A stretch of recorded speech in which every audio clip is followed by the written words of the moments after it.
Cleared na untang usa ka person under monitoring sa Davao Region apan namatay kini human kuno nahulog.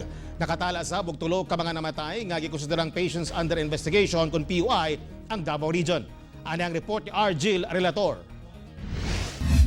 Sa pinakaulahing datos sa ipagula sa DOH Davao Region, niabot na sa 88 ang ihap sa patients under investigation sa rehiyon.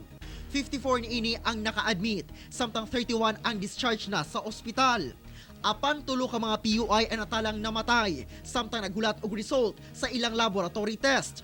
Usa sa mga PUI nga namatay gikan sa usa ka pribadong ospital sa Davao City nga gi-refer sa SPMC apan nakabsan dayon sa iyang kinabuhi.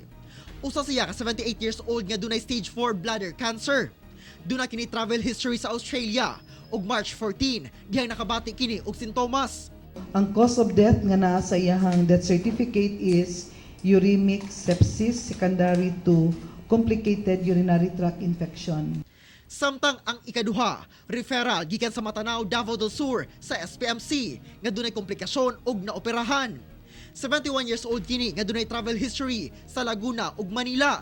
Naabot kini sa Davao niadtong March 9 ug nakabati og sintomas. Because of acute abdomen, surgical abdomen dito siya, kanang kailangan dito operahan ang iyang tiyan. So it was referred because of history of travel.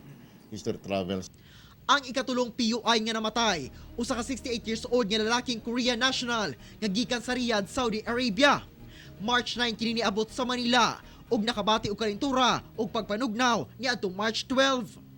Nisaka na sa 3,960 ang mga persons under monitoring, diin 370 na ang cleared.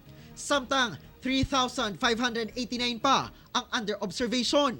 Apan ang usa sa mga cleared na ang natalang namatay, dili tungod sa COVID-19, kundi tungod sa trauma, resulta sa aksidenteng pagkahulog.